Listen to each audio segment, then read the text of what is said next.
Good morning, students. Let's study History Chapter 7 Civilizing the Native, Educating the Nation. Students, we have already studied how British rule affected the lives of kings, nawabs, peasants, and zamindars. Now, in this chapter, we will study how British rule affected the lives of students. Means we will study the impact of British rule on the education system in India. First of all, let's study about the tradition of Orientalism. Here, first of all, we should know the meaning of Orientalists. Who are Orientalists? Orientalists कौन होते हैं बेटा? Those with the scholarly knowledge of the language and culture of Asia. जिन विद्वानों को Asia के culture, Asia की language की पूरी नॉलेज थी और वो बच्चों को एशिया का ही पुराना कल्चर सिखाना चाहते थे. Those persons are known as orientalist and this tradition of teaching this thing to the students is known as the tradition of Orientalism. Now here in this category, the names of some Englishmen like William Jones, Henry Thomas Colebrook and Nathaniel Halhed, their names are very important because they came to represent a particular attitude towards India. They had a deep respect for ancient culture both of India and West. They felt that Indian civilization had attained glory in the past, but now it had declined. So they wanted to teach the ancient Indian culture to the students. So with this, the students will know their heritage. They will try to rediscover it, and the Britishers will also learn about the Indian culture. So in this process, the Britishers would become the masters of Indian culture as well as its guardians. But all officials were not of the same view. Some were very strong in their criticism of the Orientalists. They felt that Eastern literature was very non-serious and light-hearted. So it was a wastage of time to teach the students about Eastern literature.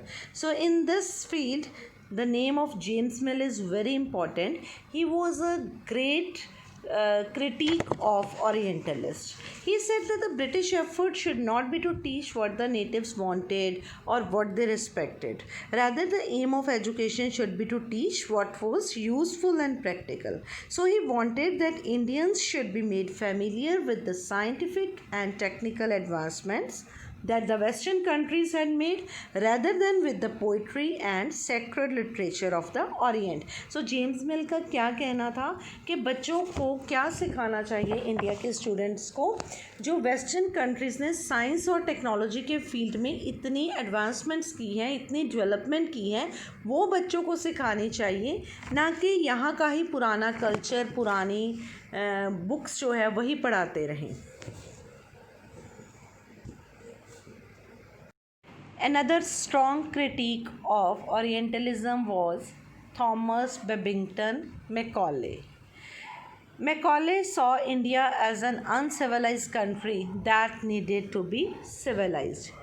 He said that the British government in India should stop wasting money in promoting Oriental learning. It was of no use. He emphasized the need to teach the English language. He said that when the students will learn, Indian students will learn English language, they would be able to read the literature of Western countries and their taste, values, culture would change and this would become a way of civilizing the people. So Macaulay जो थे वो eastern literature के बहुत ही बड़े critic थे. वो कहते थे कि इंडिया जो है वो एक अनसिविलाइज्ड कंट्री है. इंडियन लोगों को सिविलाइज करने की रिस्पॉन्सिबिलिटी ब्रिटिशर्स की है. उन्होंने इंग्लिश लैंग्वेज की टीचिंग पर जोर दिया कि जब इंडिया के बच्चे इंग्लिश लैंग्वेज सीख जाएंगे तो वो western culture, western literature read करेंगे, उनको वेस्टर्न कल्चर के बारे में पता चलेगा. They would try to copy their habits, so their taste, values, culture will change, and in this way they will become civilized. So following Macaulay's suggestions, English Education Act of 1835 was introduced, and according to this act, the decision was taken that English would become the medium of instruction for higher education, and the oriental institutions, they will not be promoted in future. Then the English textbooks began to be produced for schools.